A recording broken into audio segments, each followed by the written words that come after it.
Olá, segunda-feira, 21 de setembro. Em destaque hoje, as medidas recentes anunciadas pelo governo federal e o impacto na economia e no seu bolso. Vamos receber o economista Fernando Pinho. Você vai ver também. Vendedores na informalidade, mas não por vontade própria. Prefeitura de Bauru não concede alvará para novos ambulantes por falta de regulamentação. Bauru cedia a competição nacional de crossfit. 300 atletas superam os limites em busca do título. E você vai conhecer a série de reportagens que a gente exibe nesta semana sobre mobilidade urbana. Será que os trens poderiam resolver o problema do transporte público na cidade? A resposta agora no Unesp Notícias.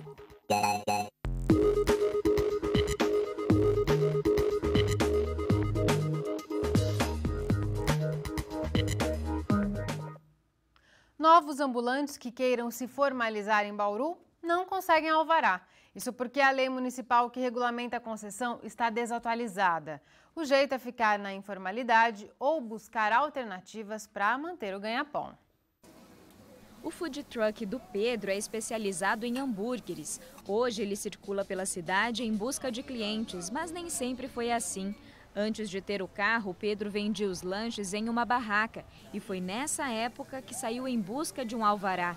Mas ele não teve o pedido atendido pela prefeitura. Antes de montar o food truck, eu fui na prefeitura para saber como funcionava, se já existia essa lei, né? Lá eles me disseram que a lei não existia, que demoraria muito para ser feita, que é um processo demorado. E eu tirei uma licença diferente para trabalhar nas feiras de rua, que foi uma alternativa que eu encontrei para poder vender meus produtos sem ter nenhum risco. Pedro não desistiu de expandir os negócios. Comprou o carro e passou a fazer parcerias com lojas para poder usar o espaço dos estacionamentos. Uma relação de benefício dos dois lados. A gente divulga o espaço, eles cedem espaço para a gente. Então foi essa alternativa que a gente encontrou para poder investir, porque a feira estava no limite, assim, a gente não conseguia vender mais do que 120 lanches e não conseguia atender todo mundo, a demanda era muito grande. O cozinheiro sabe que a atividade poderia trazer ainda mais renda se lhe tivesse um alvará. Eu poderia parar numa zona comercial de vários escritórios na hora do almoço, que é um bom movimento, porque a ideia dos food trucks é integrar a comunidade, os bairros, servir uma comida barata, de qualidade de restaurante, a preço justo. A Secretaria Municipal de Planejamento não confirma o número de ambulantes não cadastrados, mas em nota divulgou que recebe, em média, 10 pedidos de cadastramento por semana. No momento, todos são negados. Os últimos espaços regulamentados para receber esse tipo de comércio foram a Praça da Paz e o centro da cidade. No início do mês, o vereador Roque Ferreira usou a tribuna para cobrar definições da CEPLAN. Ele alega que vem recebendo reclamações de ambulantes que estariam sendo autuados pela secretaria. A CEPLAN foi extremamente ausente, porque ela não cuidou de fornecer os alvarás.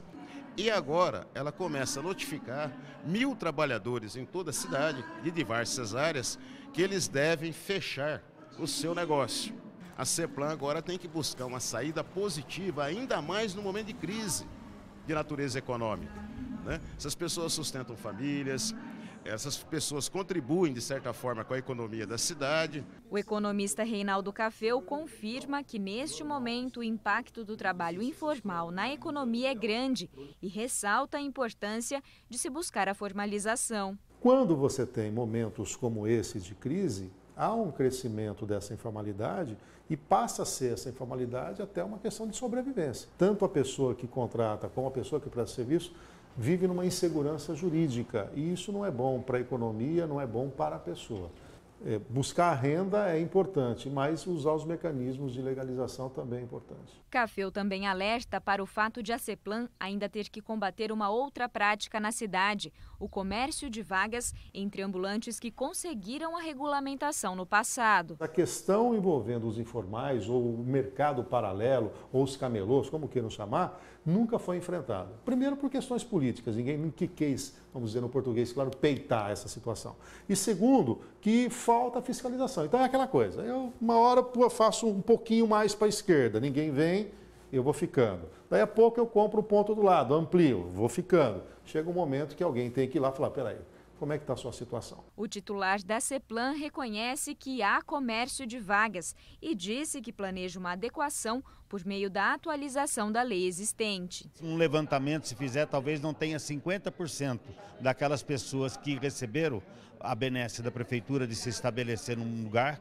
Hoje ele já não tem mais esse lugar, ele já passou para frente, já tem outra pessoa nesse lugar e é isso que nós estamos querendo regularizar isso daí. Segundo o Grilo, o novo projeto deve contemplar os diferentes tipos de atividade de ambulantes e ainda delimitar a infraestrutura a ser oferecida pela Prefeitura. Nós temos projeto para o calçadão, temos projeto para o centro da cidade, talvez até do tipo de um camelódromo. Ele pode ter ali o seu CNPJ, vender outras coisas que ele possa, pode até dar uma nota, ter um cupom fiscal, que você tenha sanitário, você tenha água, você tenha condição de higiene. Já sobre as autuações, o secretário afirma que elas estão suspensas até que o projeto passe por aprovação na Câmara Municipal. Não vamos permitir a entrada de novos, mas vamos dizer, concordamos em manter os atuais sem incomodar, de forma que esse projeto possa contemplar a maior parte deles dentro do novo projeto.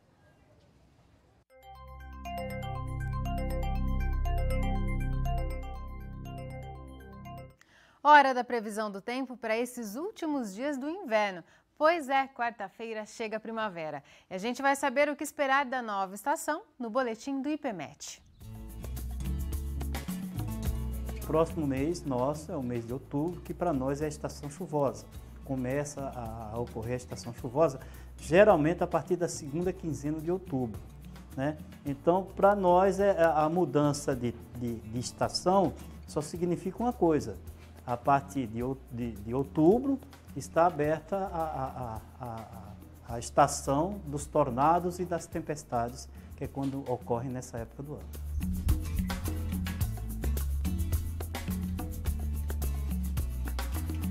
Nós teremos até sexta-feira, continua a onda de calor, temperaturas em torno de 37 graus, em alguns momentos chegando até 38 graus. E aí bem cedinho, mais ameno, em torno de 18 a 20 graus no máximo. Para o final de semana, tem um bom indicativo que as coisas vão mudar.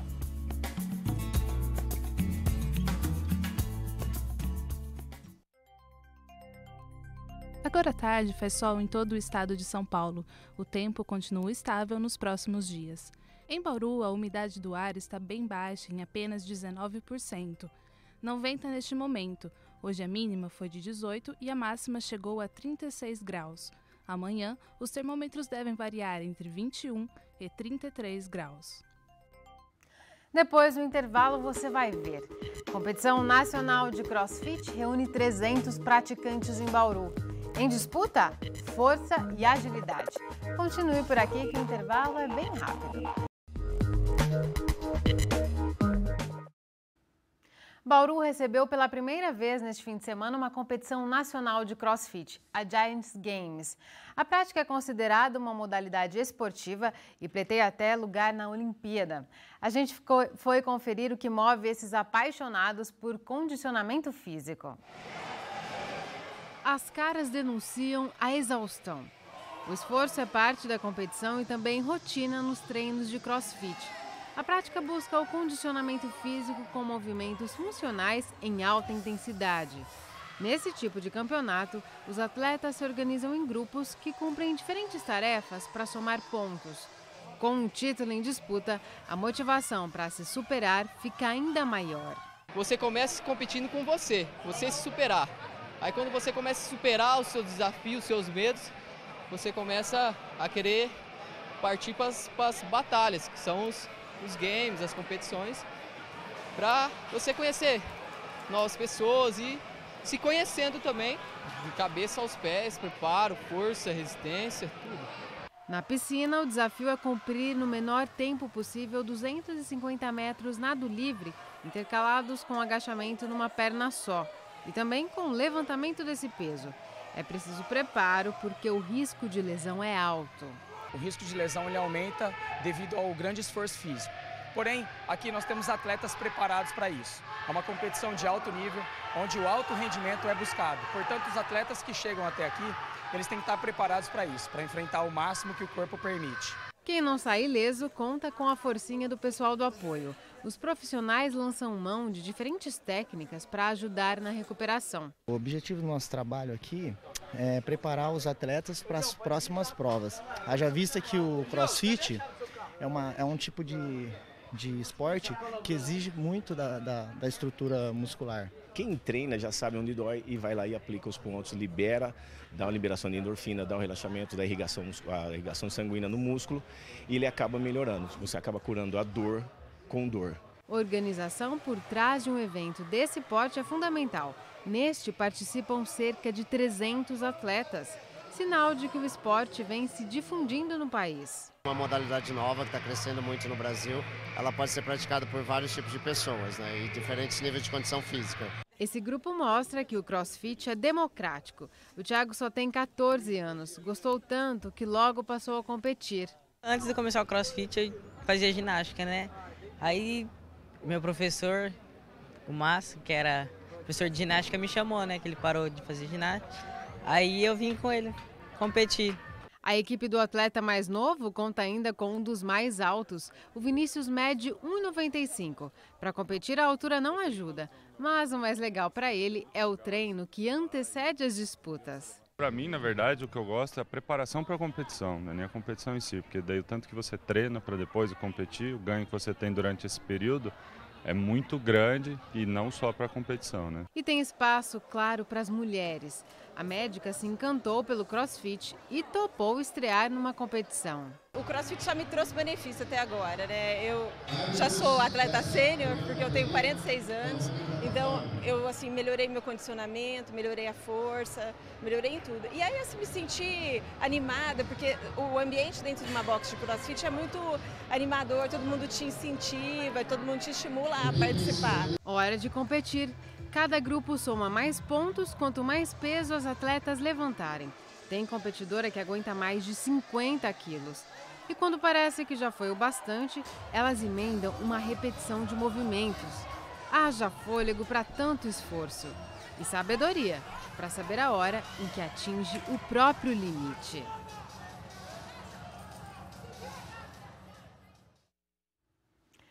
No próximo bloco, a gente conversa sobre os rumos da economia do Brasil.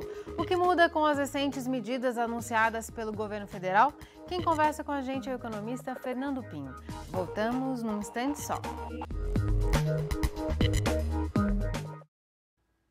Voltamos e a gente conversa agora sobre economia. Na semana passada, o governo federal anunciou cortes de 26 bilhões de reais no orçamento e também o desejo de ressuscitar a CPMF. A gente vai tentar entender o impacto dessas medidas. Vamos receber o economista Fernando Pinho.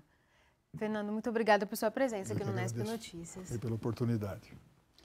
Fernando, essas medidas anunciadas pelo governo, se elas forem confirmadas pelo Congresso, que também já é uma outra batalha, elas têm o poder de restabelecer a confiança externa na economia do país?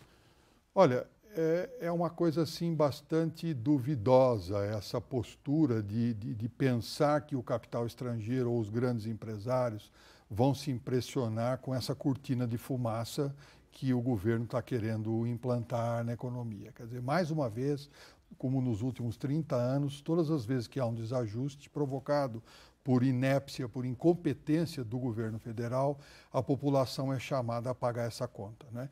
E da maneira como as coisas estão hoje, da maneira como os nervos estão expostos e a falta de credibilidade, né, que é evidente, o dólar a R$4, o euro a R$5 já na última sexta-feira, eu não acredito que isso possa criar nenhum tipo de expectativa positiva com relação ao andamento da economia nos próximos meses, né? E o Congresso Nacional também está fazendo um jogo perigoso, a meu ver, porque está aprovando despesas em vez de ajudar o governo a cortar despesas. Quer dizer, não é uma atitude de bom senso em função da situação como está agora. Por um simples desejo de afrontar, parece. Sem dúvida alguma. Isso é uma coisa de caráter absolutamente... Parece que aquilo virou uma picuinha pessoal, né? E tem espaço para ressuscitar o imposto da CPMF? Bom, espaço sempre existe. Em outros governos isso também aconteceu. Agora, o que existe hoje é uma situação como nunca se viu de as forças produtivas da nação não vão mais suportar pagar mais um imposto, né? Nós não podemos esquecer que o governo federal tem agido no Brasil exatamente como os governos de viés populista na América Latina, vide Argentina, vide Equador, vide Venezuela, cujas economias estão em frangalhos, né? Porque se criou na cabeça desses governantes que se pode tudo em termos de economia e finanças em nome da manutenção de um projeto de poder. Só que ninguém sai impune por afrontar as finanças, né? E esses governos têm sido, ao longo dos anos, de maneira muito clara, né, muito mais algozes do que governos que estão preocupados com o bem-estar da nação. A justificativa, né, é para promover a distribuição de renda. Sim, só que essa pretensa justificativa de distribuir renda, além de não se estar distribuindo renda, está se destruindo renda e riqueza. Porque o que está se fazendo também com o empresariado na América Latina é uma coisa absolutamente intolerável. Está se destruindo a galinha dos ovos de ouro. Porque as pessoas têm que entender o seguinte: o governo não cria nada. O governo, se for muito capaz, o que não é o caso dos nossos governos aqui na América Latina, tirando o Chile, tirando o Uruguai, que são governos muito bem administrados, são governos que mais destroem riqueza do que reciclam riqueza e aplicam de maneira inteligente. Fernando, falando em ressuscitar impostos para aumentar a arrecadação do governo, por que não se criar um imposto de taxação sobre as grandes fortunas, que é previsto na Constituição, inclusive? Bom, muitos países tentaram fazer isso. A França implantou esse imposto aí alguns anos atrás. E o que aconteceu? Inclusive, houve até um episódio interessante de um famoso ator francês, que é o Gérard Depardieu, que acabou indo embora para a Inglaterra a convite do governo inglês, porque lá ele pagaria menos impostos. Então, o que se precisa entender é o seguinte: o capital ele é muito fluido. E as pessoas, os grandes detentores de capitais no mundo, não vão se deixar aprisionar por leis dos países A, B ou C, quer dizer, não vão se deixar ser espoliados por governos, porque os capitalistas sabem o que estão fazendo, né, e são bem-sucedidos porque sabem manejar bem o capital. Então, eu acredito que isso seja, quer dizer, se isso for aprovado, isso vai ser um projeto que vai prejudicar ainda mais a economia brasileira, porque hoje, com os mercados financeiros abertos, não existe muita dificuldade para se enviar dinheiro legalmente para outros países. Então, isso vai ser, a meu ver, um tiro no pé da economia brasileira. Para a gente concluir, Fernando, nosso tempo passou muito rapidamente. Para o trabalhador comum, nesse momento de incerteza na economia, como que ele deve agir? Bom, nós temos aí pela frente pelo menos mais uns 2 ou 3 anos de muita instabilidade. O empresariado, salvo raras exceções, não está com nenhuma vontade de investir. Pelo contrário, hoje se percebe que o mote é diminuir despesas, né? Não se fazer investimentos em máquinas, equipamentos e manter o quadro de funcionários o mais enxuto possível. Então, a sugestão é, primeiro, antes de se pensar em desemprego para aqueles que estão empregados, se capacitar o máximo que puder. Porque quando se precisa fazer cortes, indubitavelmente vão se cortar aqueles que são os menos produtivos. Então, aquela postura de acomodação, de que tudo vai continuar como antes, é uma postura que tem que ser esquecida. Em segundo lugar, cuidado com as despesas, né, gerenciar muito bem as despesas, conversar com a família permanentemente sobre como andam as finanças da família, para que cada um possa dar a sua contribuição e esquecer endividamento. Quer dizer, aquilo que não precisa ser comprado agora tem que ser deixado para uma outra ocasião mais viável. Tá certo. Muito obrigada por suas contribuições. Eu que agradeço pela oportunidade. E antes de encerrarmos, eu convido você para acompanhar a nova série de reportagens do Unesp Notícias. Esta é a Semana da Mobilidade e amanhã é o Dia Mundial Sem Carro, uma forma de incentivar o uso de meios de transporte mais sustentáveis. E pensando em Bauru, onde as ferrovias foram decisivas para a nossa cidade, a gente foi saber se os trens poderiam ser aproveitados para o transporte público. Dá só uma olhada no que vem por aí. A reportagem é de Leire Bevilacqua e Vanderlei De Luca.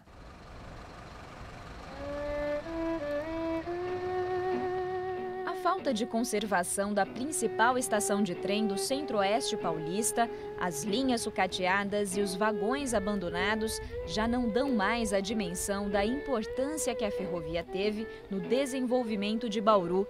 Certamente, os anos 60, em função do novo modal rodoviário que se instala de uma maneira definitiva nos anos 60, nos veículos particulares, a partir daí ela vai sentir de uma forma muito drástica.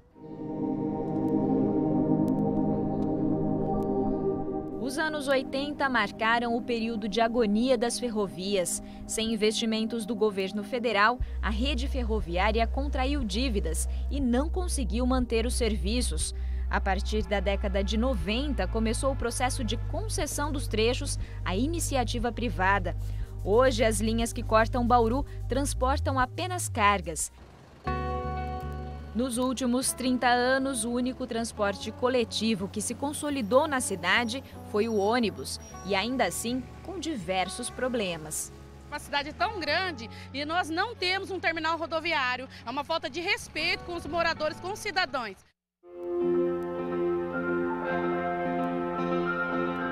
Dos tempos áureos à decadência, há quem aposte no renascimento do transporte sobre trilhos como solução para os problemas de mobilidade enfrentados hoje em Bauru. A prefeitura avalia que a cidade teria condições de implantar o VLT, mas precisaria de uma contrapartida do governo federal e da concessionária que administra as linhas. Além da falta de conservação dos trilhos, há outro problema: o transporte de cargas, que ainda é feito no trecho urbano. Não dá para eu ter o transporte de passageiros no mesmo trilho que também está transportando minério de ferro, manganês, aço. Nós precisamos que haja divisão dessas linhas, que haja segregação e que haja manutenção adequada. Hoje o espaço está totalmente sucateado e abandonado. A gente não pode pensar na implantação de um sistema para hoje. A gente tem que pensar a fazer uma análise de uma projeção de crescimento da cidade e aí, assim, projetar com uma certa folga para conseguir atender esse crescimento da população. Porque senão, se a gente implantar para o que a gente tem hoje, daqui 3, 4, 5 anos já vai ter atingido a capacidade e aí vai ter que repensar novamente.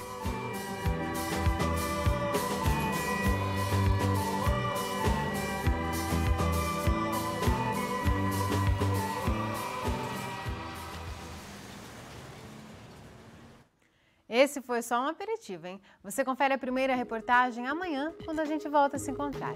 Por hoje é só. Tchau!